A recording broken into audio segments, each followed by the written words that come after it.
Hello everyone, today's class 7, your Hindi teacher Rekha Sharma, your Mahabharat book Bal Mahabharat कथा। Yes बेटा देखिए chapter 1 complete हो गया था हमारा।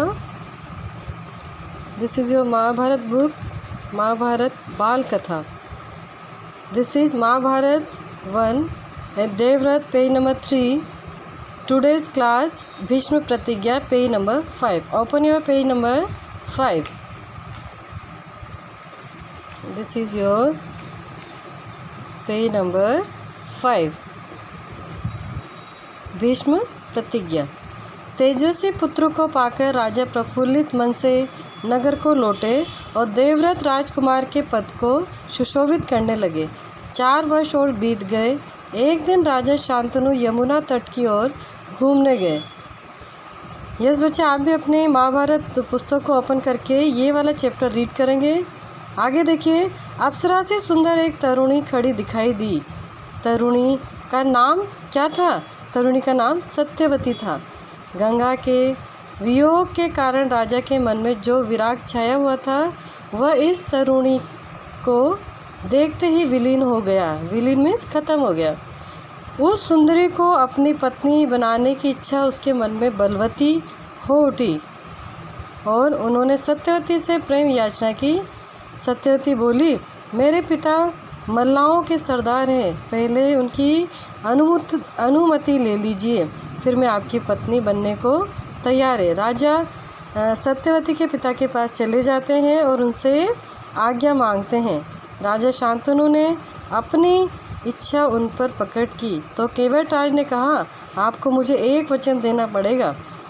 तो राजा चकित रहेगा कि भाई ऐसा क्या वचन मांगेंगे ये जिससे मैं इनका वचन पूरा न कर सकूँगा।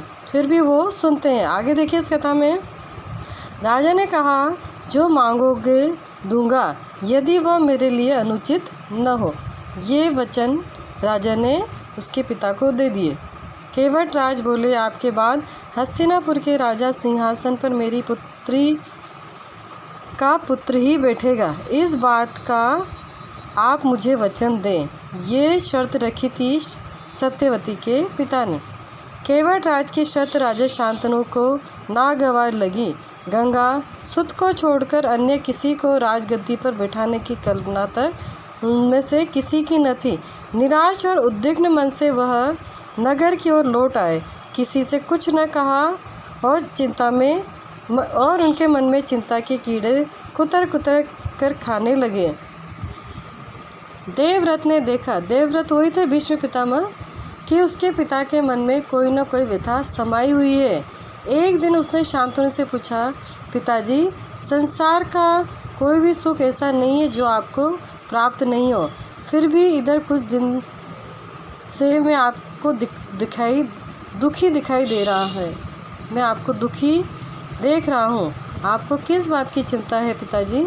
यद्यपि शांतनु ने गोलमोल बातें बताई, फिर भी कुशाग्र बुद्धि देवव्रत को बात समझाते हुए देखने लगे। बोले, बेटा कोई चिंता की बात नहीं है। उन्होंने राजा के सारथी से पूछताछ की। किसने? शांतनु ने। शांतनु के जो सारथी थे उनसे भीष्म ने पूछा कि भाई आजकल पिताजी दुखी क्यों हैं, तुम बताओ। केवटराज से यमुना नदी के किनारे जा पहुँचे। उनका पता लगा लिया। पिताजी के मन में व्यथा जानकर देवव्रत सीधे केवटराज के पास गए और उनसे कहा कि वह अपनी पुत्री सत्यवती का विवाह शांतनु से कर दें। केवटराज ने वही शर्त दोहराई जो उन्होंने शांतनु के सामने रखी थी। देवव्रत ने कहा, यदि तुम्हारी आपत्ति का कारण यही है तो मैं वचन देता हूँ कि मैं राज्य का लोभ नहीं करूँगा। सत्यवती का पुत्र ही मेरे पिता के बाद राजा बनेगा। यह वचन भीष्म पितामह ने दिए थे सत्यवती के पिता को। आगे देखिए इसी कथा में केवटराज इससे संतुष्ट न हुए। तब भी केवटराज इस बात से संतुष्ट नहीं हुए और भीष्म पिता से एक प्रतिज्ञा ओढ़ ली कि जब आपका पुत्र पैदा होगा तो क्या वो राजा बनेगा।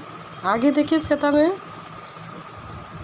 केवटराज इससे संतुष्ट न हुए। उन्होंने दूर की सोची। बोले, आर्यपुत्र, इस बात का मुझे पूरा भरोसा है, आप अपने वचन पर अटल रहेंगे, किंतु आपकी से मैं वैसी ही आशा कैसे कर सकता हूँ? आप जैसे वीर पुत्र भी तो वीर ही जन्म देंगे। बहुत संभव है कि वह मेरे नाती से राज्य छीनने का प्रयत्न करे। इसके लिए आपके पास क्या उत्तर है? देखिए आगे पेज नंबर 6। केवटराज का प्रश्न अत्याशित था। उसे संतुष्ट करने का यही अर्थ हो सकता था कि देवव्रत अपने भविष्य का भी बलिदान कर दे, किंतु पितृभक्त देवव्रत इससे जरा भी विचलित नहीं हुए। गंभीर स्वर में उन्होंने यह कहा, मैं जीवन भर विवाह नहीं करूँगा। ये भीष्म पितामह के वचन थे। बेटा, आजन्म ब्रह्मचारी रहूँगा, मेरे संतान ही न होगी। अब तो तुम संतुष्ट हो। किसी को आशा न थी कि तरुण कुमार ऐसी कठोर प्रतिज्ञा करेंगे। देवव्रत ने भयंकर प्रतिज्ञा की, इसलिए उस दिन से उनका नाम ही भीष्म पड़ गया। उस दिन के बाद ही उनका नाम क्या हो गया था? भीष्म हो गया था। केवटराज ने सानंद अपनी पुत्री को देवव्रत के साथ विदा किया। सत्यवती से शांतनु के 2 पुत्र हुए। पहला पुत्र था चित्रांगन और दूसरा पुत्र था विचित्रवीर्य। शांतनु के देहावसान में उनकी मृत्यु के बाद चित्रांगन को हस्तिनापुर के सिंहासन पर बिठाया गया। उनके युद्ध में मर जाने पर विचित्रवीर्य की 2 रानियां थीं, अंबिका और अम्बालिका। अंबिका के पुत्र थे धृतराष्ट्र और अम्बालिका के पुत्र थे पांडु, जिससे पांडु पुत्र थे 5। धृतराष्ट्र के पुत्र कौरव कहलाए और पांडु के पुत्र पांडव कहलाए। महात्मा भीष्म शांतनु के बाद से कुरुक्षेत्र युद्ध का अंत होने तक उस विशाल राजवंश के सामान्य कुल नायक और पूज्य बने रहे।